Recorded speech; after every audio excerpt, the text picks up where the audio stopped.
Good afternoon, everyone, and thank you for joining us today.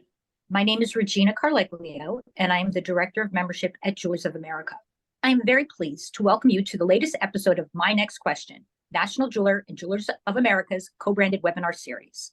Today, Michelle Graff, Editor-in-Chief at National Jeweler, and I are co-hosting a session on store security, joined by John Kennedy, President of Jewelers Security Alliance, and Andrew Chipman, Vice President, Jewelers Block at Berkley Asset Protection. Before we get the webinar started, I wanted to let the attendees know that if they have a question, they can type it into the Zoom Q&A box. I will be back at the end of the discussion to share the questions. Also, today's session is being recorded and will be available on the National Jeweler website this coming Friday, November 17th. Now, I'll hand it over to John and Andrew to get the discussion started, and I'll be back to field questions at the end. Thank you. Thank you so much, Regina. Hi, John. Hi, Andrew. Thank you for joining us today. Hi, Michelle. Glad to be here. Great to see you guys. So as Regina mentioned, today we're going to be talking about store security, particularly store security. We're coming up on obviously the busiest, what hopefully will be the busiest time of year for jewelers. So I'm going to start with a little background. You know, as many in the jewelry industry are aware, jewelry crime is up substantially in 2022. The number of crimes committed set a new record, and dollar losses were at a 13-year high. So, John, where do we stand right now? Is there more industry crime so far in 2023 or less? Well, through the first 9 months, we're at a high base, but not as much as last year. That's what we're seeing so far. We had in terms of the number of incidents, our database has about a 28% decrease in the number of incidents and about an 8% decrease in the dollars involved. So it's down substantially in burglary, robbery, and theft. However, the one category we see that's gone up was off-premises cases.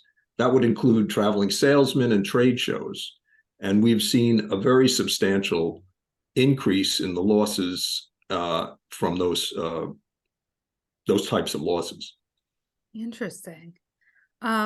Andrew, do you have anything to add there?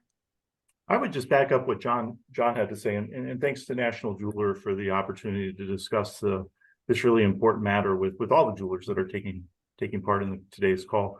I would definitely back up what John had to say. I don't know that crime really could have gotten much worse than in 2022.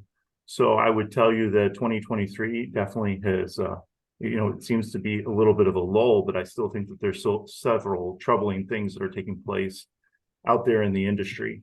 And especially, as John mentioned, off-premise activity definitely seems to be picking up a bit. And I have some more notes to talk about that a little bit later in the conversation. Okay. All right. So we've talked a little bit about, you said off-premise crimes, other crimes are down. Before we get into predictions and tips for the holiday season, I first want to clear up a common misconception. And that misconception is that the holiday season is more dangerous than other times of the year. And can either or both of you speak to this misconception? John, and you and I have talked about this a lot over the years. So people seem to think this is the most dangerous time, but you say that's not really what the numbers generally show. I'm willing to speak on that the numbers don't show that December is the most dangerous time of the year. I mean, we keep, our records keep it in a number of different categories in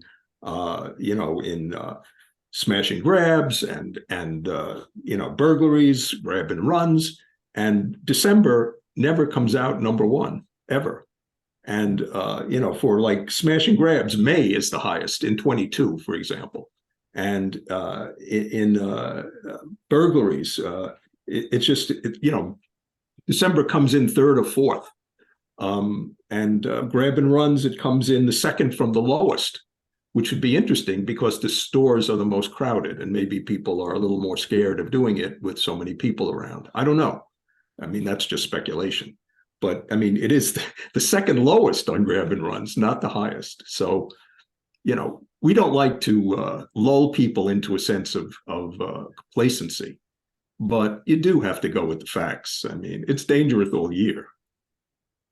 Right. One of the things I was struck by, and I think this is where, I certainly don't want to confuse anybody. But I went back and I looked at the last 5 years of our losses that involved retail jewelers. And I would before this conversation, I would have tended to have agreed with John. It's interesting in terms of our total dollars paid for retail crime. December is actually our biggest month of claim activity in terms of pure dollars. So I didn't have a chance to really break that down by number of incidents. I would still tend to agree with John that every month of the year poses danger for people if they don't have their processes and protocols in place for security. But I did find that interesting that in terms of total dollars paid for our retail losses, December has definitely been a pretty big month for us over the last 5 years. So I don't know really how to equate that.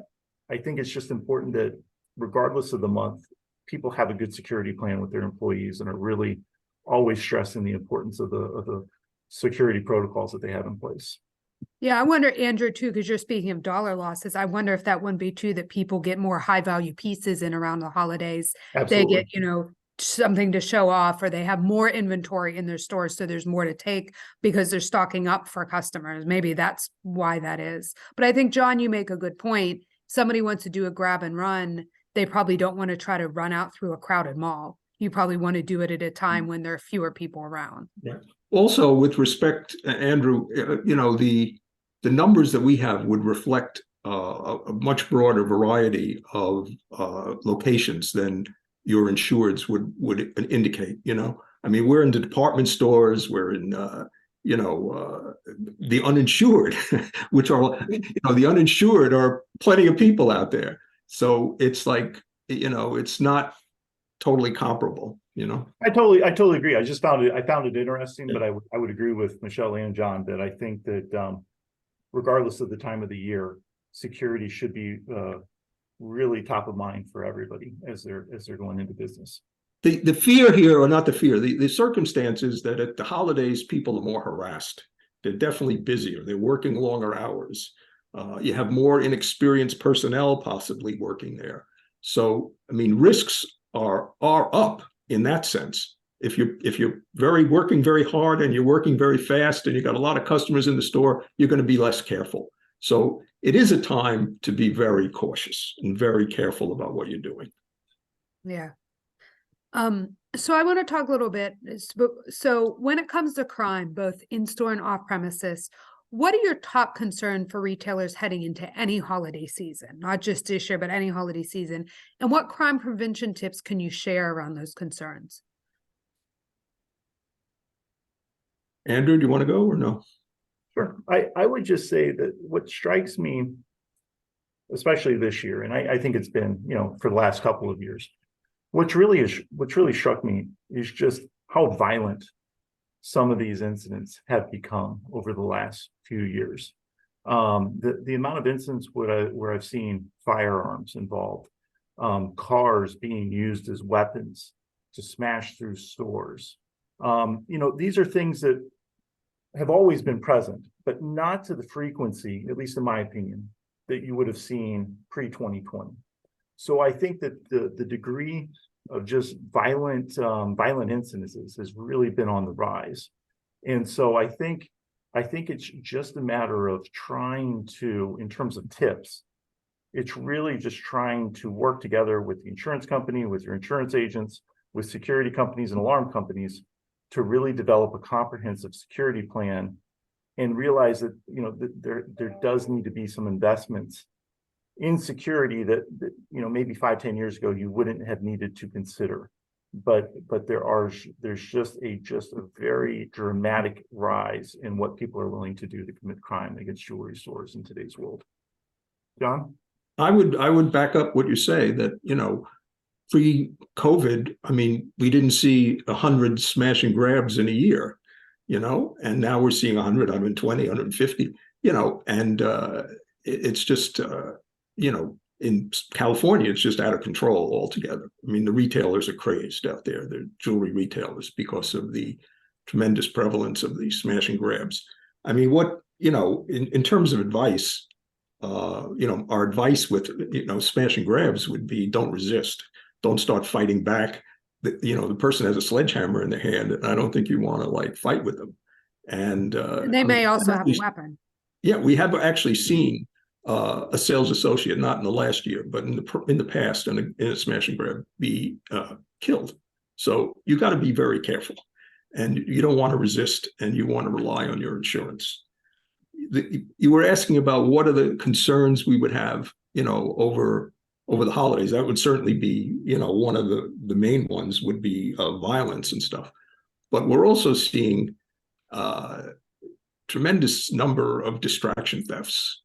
And these distraction thefts have been predominantly by Roma or gypsy gangs that travel the country very mobile. And even in a very good store, many good stores, they have been successful because they're extremely clever at what they do. They will engage in various distraction techniques. They'll want a lot of product out on the counter. They'll flash cash showing that they can pay a lot. They will come in with a number of different people. They'll come in with 2, 3 people, 4 people, sometimes more. And they'll do all kinds of distractions to get into your showcase and to have you not see them take a piece because you have many out on the counter and whatnot. So, you have to follow the normal protocols and showing one item at a time and keeping your showcases locked. And I think it's even more important at the holidays. I think it's very important because things are confusing anyway. I mean, it's tremendously confusing, or can be. You hope it's confusing, at least with a lot of customers. Right. And so I would say that would be certainly a concern that I would have. Well, I just throw a couple more things onto what John said, and as ever, John, kind of hits the nail on the head with a lot of those tips. A couple of other things to consider. And knowing that there's a time crunch before we get into the retail season, but just in general, there's a lot of bad actors out there, and you can't control when bad actors are going to target you. But there are things that you can do that will hopefully make you less of a target, that will make them want to concentrate their energy on other jewelers or other retail establishments. And things such as putting away as much jewelry away at night in your safe and vaults as possible.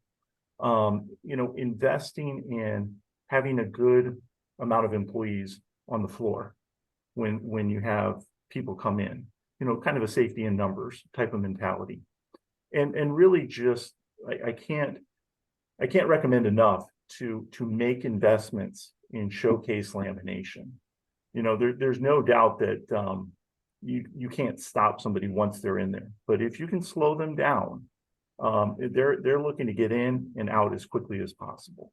So by slowing them down, they usually case places before they hit them. They'll know whether or not things are really laminated, good employee presence on the floor. That will make them want to move to another target. And could you explain, John, or Andrew, excuse me, just in case anybody doesn't know, what do you mean exactly by showcase lamination? Certainly. So, if somebody comes in, and usually in the scenarios that John and I have been seeing over the last couple of years, usually 3 to 5 individuals are going to rush into a premise, and they're going to take hammers, machetes, anything that can provide very good blunt force, and they're going to smash all the windows on your showcases and take out as much jewelry as they can. By laminating those showcases with a glazing material, and it has to be a decent amount of thickness, that will stop, or I should not say stop, but it will slow down a metal object from shattering glass. And that's what you're looking to do, is you're looking to slow down these 3 to 5 individuals so that they know that they have a window of about, a minute to 3 minutes that they can be in there. And again, they will have done their homework, and they will typically make sure to go after places that don't have the lamination, that they can quick get in all to the showcases and get out as quickly as possible. So that lamination is just a great investment in security that can really slow down should you be the unfortunate victim of a robbery. John, any other thoughts to add to that? I certainly, echo what Andrew said. I would say with respect to burglary, also that we have seen a lot of activity in defeating alarms and cutting off electric power and cutting off junction boxes and all of this. The bottom line for a retailer is that someone has to respond to every alarm signal, whether it's a communication error or power failure or whatever the heck he gets from his alarm company. If there's anything going on, someone's got to get down to that store, and probably with the police, because something's going on there. I mean, there's too many jewelers who simply say, well, it's just the weather, or there was a storm, or I'm not going, or who knows, this happens all the time. I mean, and they get hit very heavily. And it's just that you must respond to these messages, all messages from your alarm company. I can't And back it's up. good to have Even also, I if you mean, think if you can have even if- also, you can have extra, technology for your store. So you have a camera in your store that you're operating, and you can see on your own phone, to make sure what's going on at that store. We've seen this, that some jewelers have actually stopped crimes in progress when their alarms have been cut, but they have a second system in the store, and they can see into the store and what's going on. Very I really can't back John up enough on this matter. I think that if you own a jewelry establishment and there is any type of an alarm event, there really are no such things as coincidences. They do have to be investigated. Even if no matter what, you should go down there and see what's going on. No matter what, I just in every case where we've ever seen any type of burglary event, it's always, well, that was the one time I didn't investigate the alarm, or there had been a string of false alarms leading up to that, and that is, again, the bad guys have all the patience in the world, so they're just waiting for you to slip up that one time, and that's why, as much of a pain as it can be, if you're receiving a lot of false alarms, if you think that just something seems off, there is no coincidence with that. There is something that's happening. Yeah, no, that makes a lot of sense. So I'm gonna shift now to this holiday season in particular. We've kind of been talking generally about what's concerning for you in general, but what, if anything, is especially concerning to you about the 2023 holiday season? Next week's Thanksgiving, it's going to go really fast after that. What is most concerning for you when we're thinking about this November, the rest of November and December? What concerns me the most is people getting hurt. In other words, Andrew's side of the business, insurance, that's what people have to rely on. So I'm concerned about people getting hurt. I'm concerned about people not resisting. But now also, I am concerned, I always have it in the back of my head with respect to having like mass shooting incidents at malls. It's a very scary thing. It's happened before. And it's the kind of thing in our current, violent atmosphere that you really fear. I mean, we're seeing these, violent mass incidents seemingly every week, or more than once a week, frankly. And so that concerns me. Okay, well, that concerns me this holiday season, and those things are the most dangerous. And also, I mean, you have an armed robbery, don't resist. You have smash and grab, don't resist. You're going to get hurt. So that's sort of the overarching thing of advice. I would just piggyback on what John said. I think, I think everybody's safety is obviously the most important. There are so many good people working in the jewelry industry. And I think we all collectively want to work together so that everybody can go home safely at night and enjoy a holiday season with their family. That's obviously the most important thing. What concerns me the most, and I would tell you it's just something I've seen now over the last 3 or 4 years, is that, the United States right now, it just seems like it's a powder keg at any given moment, given the headlines that are in the paper. And unfortunately, when things boil over into into societal unrest, jewelers, unfortunately, tend to be the first victims whenever that occurs. And so my biggest fear, besides the safety thing, my biggest fear is I just want jewelers to be aware, unfortunately, of what's going on politically, nationally, globally, and realize that we're just a moment's notice from unrest affecting their locations. So to really have a plan in place so that if things appear to be going south, that there's a really good plan in place to be able to safeguard your employees, yourself, and your inventory. Another disturbing trend we're seeing is, I don't know whether we call it a trend, it's sort of an incipient trend, I guess, that we see customers followed from jewelry stores and then robbed. And that's a very scary fear for jewelers. And it's very, very scary fear that people, will get scared of wearing jewelry, expensive jewelry.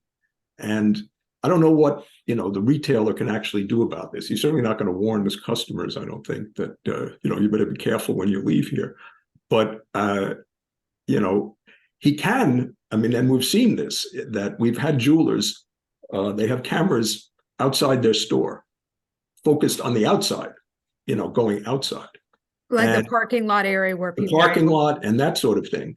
And if they see suspicious people, which, I have a board member who has spotted, it's happened several times that he's spotted, not he, his staff has spotted bad actors in the parking lot who, when they were approached, they were parked there for an hour, a guy sitting in the car for an hour, 4 or 5 guys. It's ridiculous that the police would stop them, and they had problems, all of these people, from one type or another. They were definitely bad actors. So that's at least one thing you could do. You could have a camera faced outside your store, faced into the parking lot or at the area outside. Just to keep an eye on what's going on. Yes. John, I want to go back real quick to something you said earlier. You mentioned like one of your fears is like all the mass shootings we see, mass shootings in malls, something like that. Has your organization giving out any advice about, do you know of any jewelers who are now doing like active shooter drills if they're in a mall, for example, like that they have a plan now, like if there's something going on in the mall like this is what we as a store do? I believe so. I've, seen a number of the mall companies, Simon Properties, I've seen it, and they do training and, on mass shootings for their customers and their clients and their tenants. And there is, a significant amount of training. There's a lot of training online. The FBI and other law enforcement agencies have online courses that you can take and whatnot. Jewelers, do I think that, a significant number of them have had training? Probably not. But the training is available, and a number of them have had it. And is it something the JSA has put out an advisory about? We've Or said, tips? when we've seen, various things happen in malls, we have done this. We've had, we've sponsored some lectures for the chains at seminars we've had, and we've had training from law enforcement authorities on the FBI on mass shootings and mall security issues. Okay, sorry, I was just curious on that point. So let's talk about a little bit about something that's been a big issue for jewelers ever since 2020, customers wearing masks. And we continue to see crimes happening by people wearing masks. So, John, what have you seen regarding mask wearing criminals this year? And what is your current guidance for real retailers who want to know, what should I do when a customer walks in wearing a mask? I think you just sent out an alert about somebody doing a robbery. We did. It's a tricky question, but a tricky issue. But here's what we see. We're seeing, people who are criminals in a number of communities are the only people wearing masks. Okay. I mean, you go down the street, there's nobody wearing a mask. The only people, so you see, a couple of young guys wearing masks, surgical masks, and you should be alert to that. You should say there's something wrong here. Something's wrong here. That if I got to be more careful than usual. However, there are legitimate reasons to wear masks. Right. I personally wear a mask on the train and on the subway. I have started October 1 doing it again because I know many people who have had COVID and other RSV and other illnesses lately, and I don't want to get them. So I wear a mask. And I'm not going to rob anybody. But so you have people who have medical issues and have to wear masks. Right. So it's very tricky for us to make a blanket recommendation. I can say if the person's identity is being concealed, no matter how it is, whether it's a mask or they have the hat pulled low with sunglasses, if the person is concealing their identity or appears to be, you have to be especially cautious. You may not want to put product in their hand. You may make sure the showcase is locked. You want to make sure everything is in good shape. But in terms of also geographically, certain things might fly. A jeweler from Texas was telling me the other day that they make everyone remove their mask. Okay. I'm not sure that would fly everywhere. And I'm not sure it would fly in every kind of store. People might say, they're offended. And, there's a balance here between customer relationships, customer relations, and security. So it's very hard to give, in my opinion, a blanket suggestion about this. Some people just make people lower their masks and then they have them on camera. But my opinion is, but then you have to ask absolutely everybody who comes in. You have to ask everybody, Yeah, otherwise you're going to get a real problem. But the other thing is, I don't think an actual criminal is going to be discouraged if you tell them to drop the mask. I think they're going to go do the crime anyway, because most of the criminals we see do not wear masks. The vast majority don't wear masks. Maybe a quarter of them wear masks. So, they're not going to be that scared by it. They're just going to keep doing it anyway and take their chances. So it's John, let me just butt in here for a minute. These criminals, right? They don't care. I mean, how do we as retailers and manufacturers and salespeople, these people come in, they rob a store, right? Hi, here I am. It's like they go through the revolving door of processing, they smile for the camera, and then they're out the next day. So there's no repercussion. So it has emboldened these people to be, more brazen in what they do. There's absolutely no repercussions for people for robbery anymore. That's an exaggeration on my part, on your part. Okay. It's like there are repercussions, and we've been hearing for years from everybody that nobody ever gets punished, nobody goes to jail. People go to jail all the time for jewelry crimes, all the time. Yeah, they definitely do, because we definitely write about it. A lot of people I would just say I have a little bit different take on it, and it kind of builds off of that. And again, I don't want to be too biased against recent news, but I will give kudos to law enforcement over the last 6 months, because there's been a number of pretty well publicized arrests surrounding jewelry crime. And as John mentioned, it's not that nobody's ever been arrested before, but I do think that there's been some pretty good publicity on some jewelry arrests that have been made. And I think that's a good thing. The only thing I'd ask people to consider, let me be the bad guy.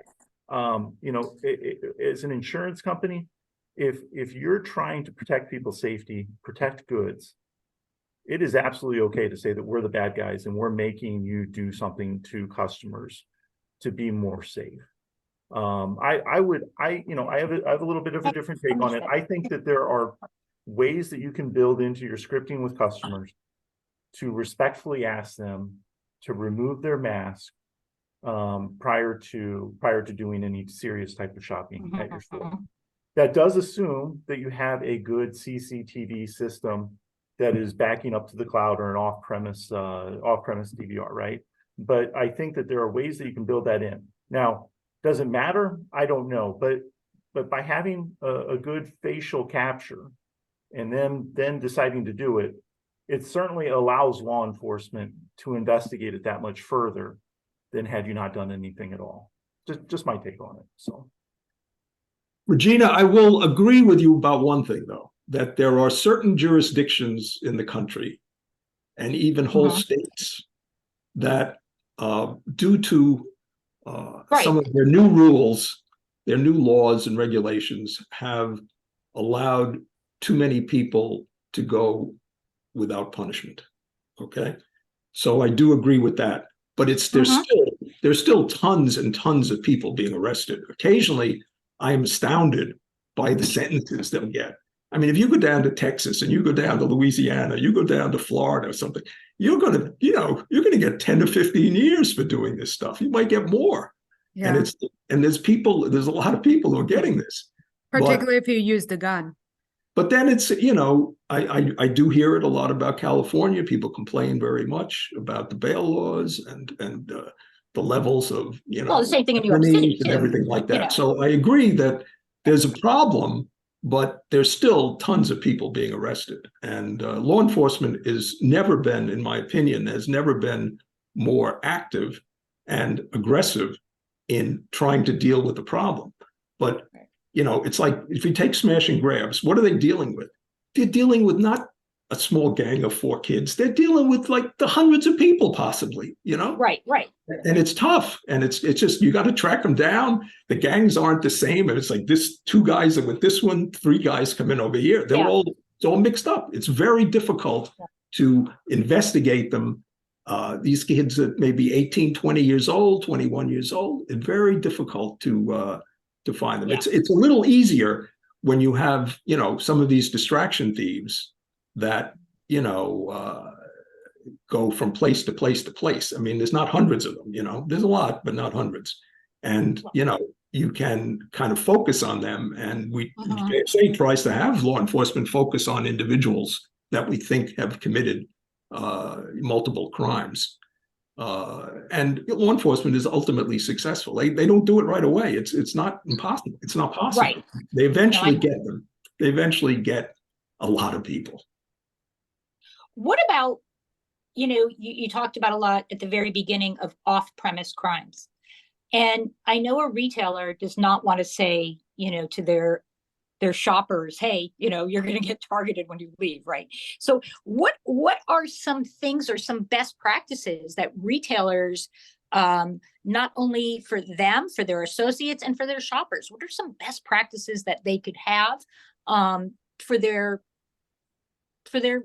stores and to protect their consumers coming in buying and their own salespeople? Is it leaving with a brown paper bag as opposed to a bag that might have the store logo on it? So are there some practices that retailers can do? Very tough question. I would say I'm coming up with a tough what question. I had suggested before with regard to keeping watch of your parking lot and what's going on outside is important. In terms of the other merchandising and marketing issues, I don't know whether it's realistic. We're not going to have Tiffany put things in a brown paper bag. It just isn't going to happen. Right. Okay. Brown paper bag. Yeah. And it's like, I don't think we're going to have jewelers tell their people, be very careful when you leave, because I think they're after you. I mean, it's not going to happen. So and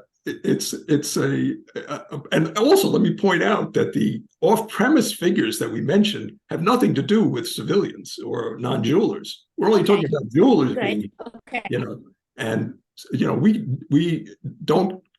can't. I mean, we don't keep track of all of the individual losses of jewelry in the United States. It would be, it's impossible for us.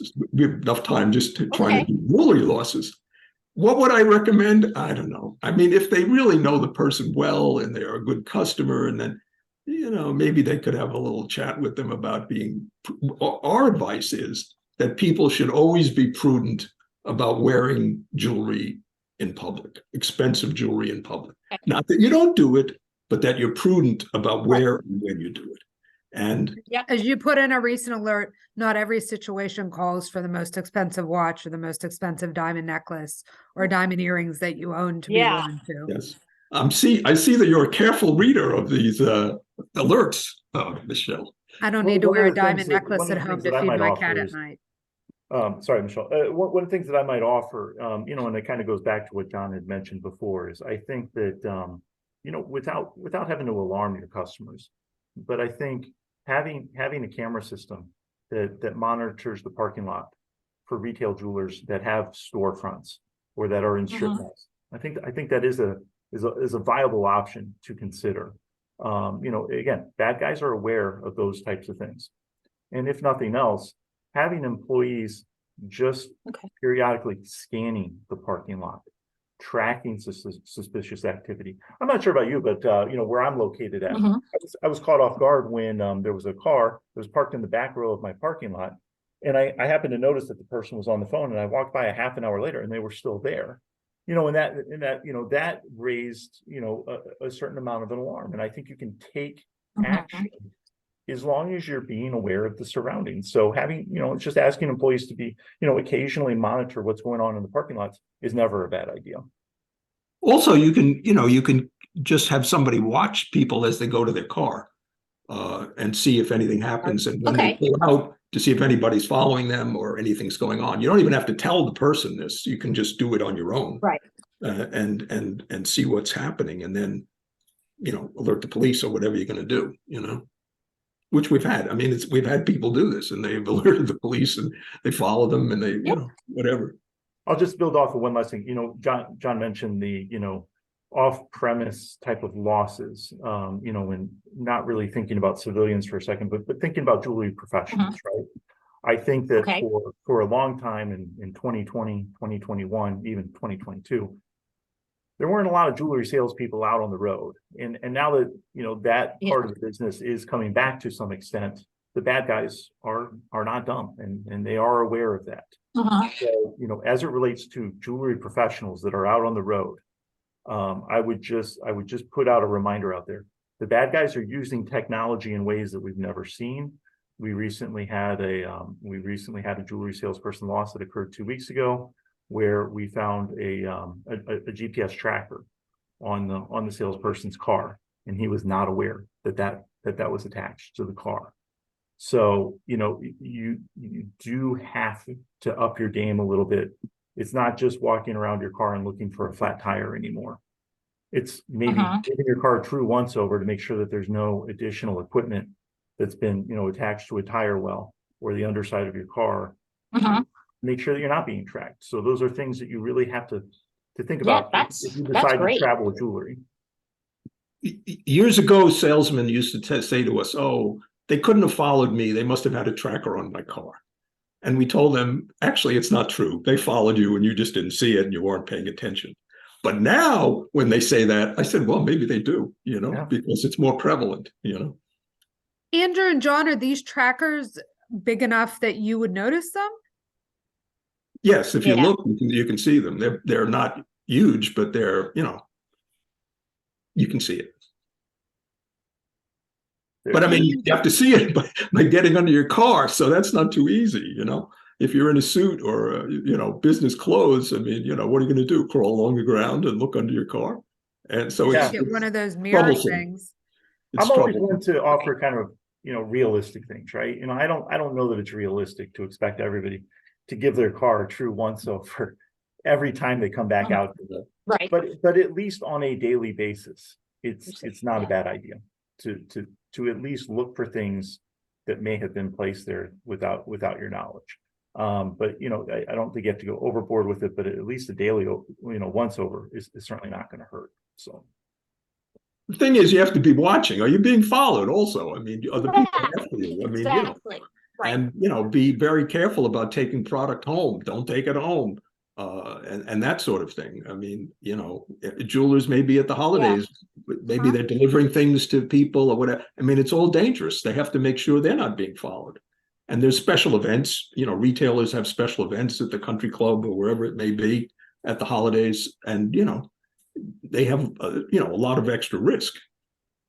And there's also a lot of people doing You're right, trunk yeah. shows, designers going from city to city, store to Yeah. store. Yes. So, ship it from one store to another, like, I think when I was a rep, I remember that you couldn't take your stuff with you. You had to leave it at the jeweler in their safe and have it shipped to the next location. Interesting. All right, I have one last question here before I'm going to throw it back to Regina for some questions I know have come in during the course of the discussion, and we had one that came in beforehand as well.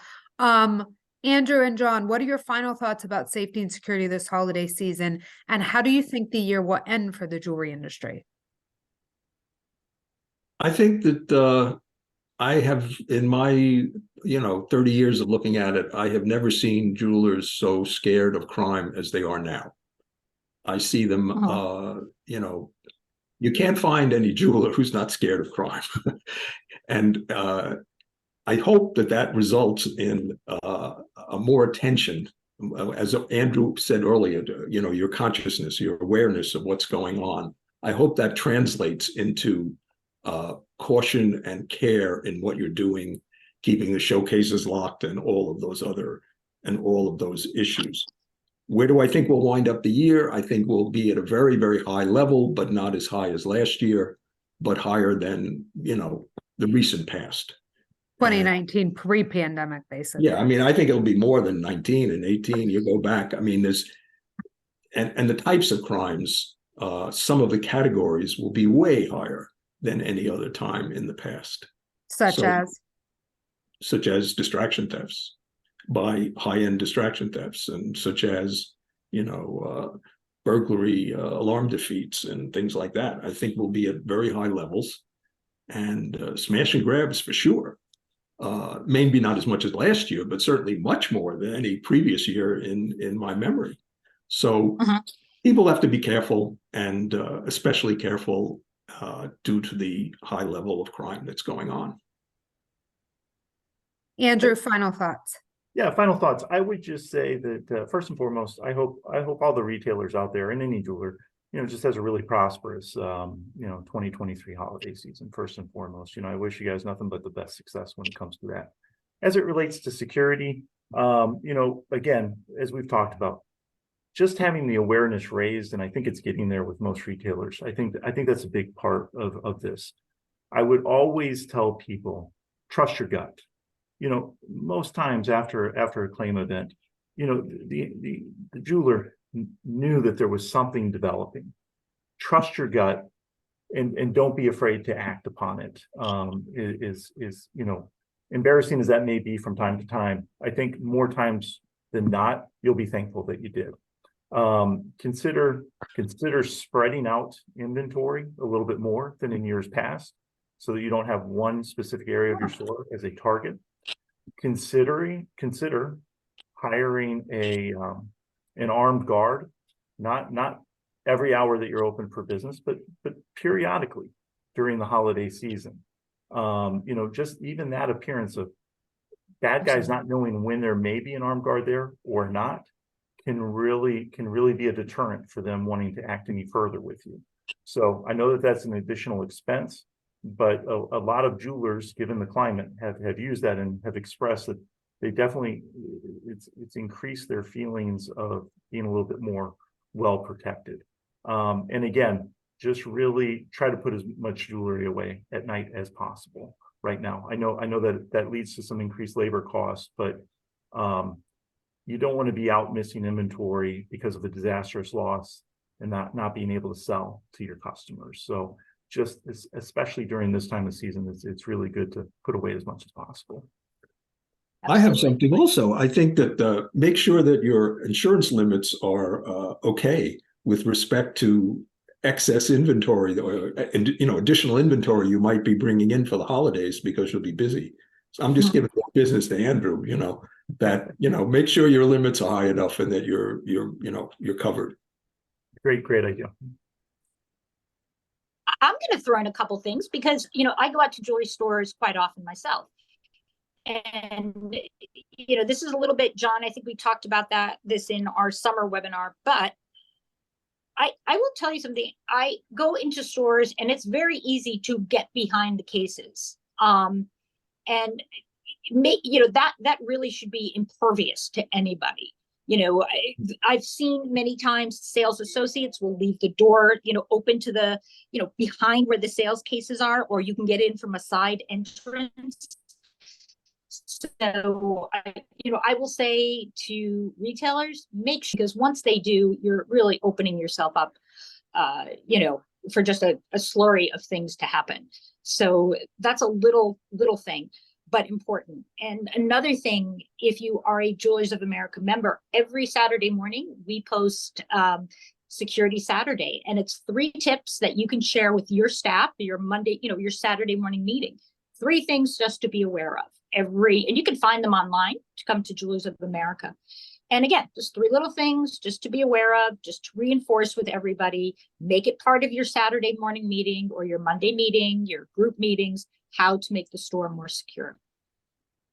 Excellent idea, Regina. Excellent idea. Also, Yeah. not only behind the showcases, but make sure that people don't have access to your back room where you have your safe. I mean, we see, again, the Roma people that we have seen will do various devious activities in order to get into your back room, which your safe may be unlocked during the day, and you are going to have a very major loss. And so make sure that there's not access to from the customers to get in the back. Thank you. So I'm going to move on now to the questions from our audience. As a reminder for anyone who's still online with us here, you can still type questions into the Zoom Q&A box at the bottom of the screen. There's one question I thought in that was interesting, and someone asked if, John, earlier we were talking about, both of you were talking about going to the store when there's alarm, reacting. Someone said, are you advocating for jewelers to attend the store alarm alone? And I know that's not what you generally recommend. So John and Andrew, how should they handle it when they go to see about the alarm? Hopefully the alarm company will alert the police, or you will alert the police, and you'll go down together, or show up there together outside, but it would be dangerous for a jeweler just to show up at his store. I mean, I've had a number of jewelers tell me that they did go down to the store alone and the guys ran out. I mean, like right when they were there.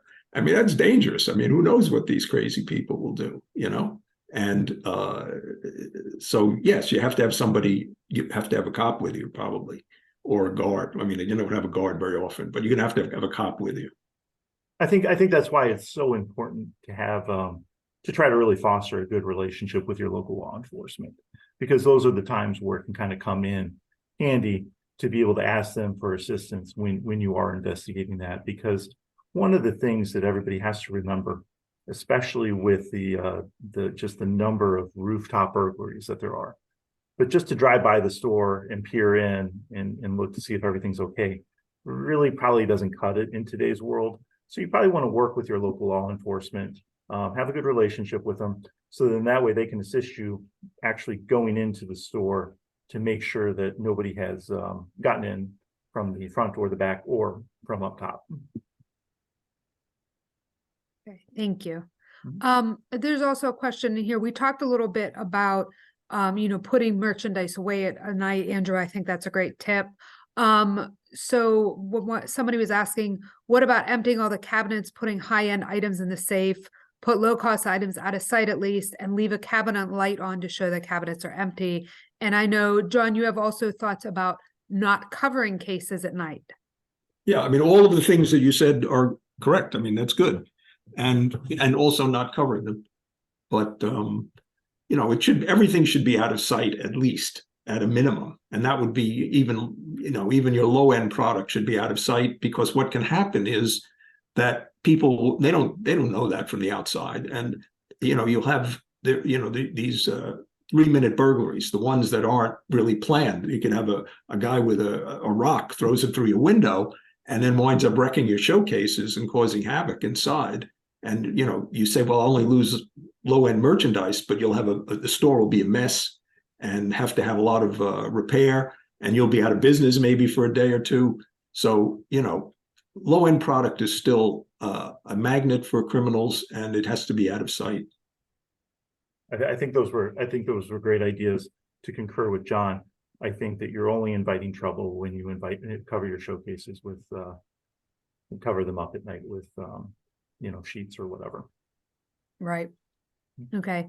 I'm going to do one more question before we wrap it up here today. And this isn't necessarily security related, but Andrew, while we have you here, do you have any tips? I know that the holiday season for jewelers in some parts of the country also means the onset of colder weather. Are there any insurance tips around preparing your store for colder weather that you could share? So, I'm not quite exactly sure which direction that they're going in, but I would tell you that it's not even just the colder environments, but if we're talking specifically about pipe burst and those types of things, I would tell you that it's always a good idea, especially if you are operating in a building that was built prior to, let's just call it like 1980, 1985. It is worth making sure that you have taken a plan of working with contractors to insulate pipes and to install water leak detectors. It's one of those things where you can't necessarily control the infrastructure of the building when it gets super cold, but there's a number of devices out there that will monitor if a pipe is burst or is leaking. And just like with burglary attempts, right? Time is your biggest enemy. So the sooner you can be made aware of it, the sooner you can act upon that to prevent a nuisance loss becoming a devastating loss. Right. So I'm not sure if that's the direction they were going in. If it relates back to the whole concept of mask and people wearing hoodies and jackets and those types of things, again, I would just encourage respectfully working with customers to ask them to get a good picture on a camera system before you allow them into your store. That was actually my question, Andrew, that didn't come from the audience. I was just curious. And I was just curious from strictly a weather pipe standpoint, because I know there's different concerns that come about in some parts of the country during the winter with things you have to do your store, et cetera, especially when you're in old buildings, which is the case for a lot of jewelers, especially here in New York City. The water detection thing is so huge because you can do everything in your power to make it right. But if you share a building with other tenants, you don't know what's necessarily happened with them. And so again, having water flow detectors can really save yourself a catastrophic loss. All right, John, Andrew, any other thoughts before we wrap it up today? No, I hope people have a good season. Yeah, I hope so too. Thanks for the opportunity. We're not talking about this, but the word you hear is that it won't be as good as last season. That's the word I have from people, but we'll see. But last year was very, very good. So I think Very, even if good. we're just off last year a little bit, I still think that's going to be a solid year for us. That will be. Yeah, my fingers crossed that everybody has a really successful season. And just Michelle, thank you so much for the opportunity. I would venture a guess that the people that are willing to take time out of their day to attend a webinar like this are probably already doing a lot of the great things. Hopefully they picked up one or two great tips. It's that word of mouth that we ask you to give your other jewelers to give this a little bit more attention that I think can help us all. But thanks for the forum, Michelle. Really appreciate it. Well, thank you very much, Michelle. We thank National you, Jeweler and Jewelers of America. Well, thank you so much, John and Andrew, for your time today. And thank you, everyone, for joining us today. My next question will be back next month with the 3 national jewel editors hosting their annual end of the year roundup episode, and details will be available on that shortly. In the meantime, we wish everybody out there a safe and happy Thanksgiving and a great holiday season. Take care. Bye-bye. Bye-bye. Cheers. Thank you.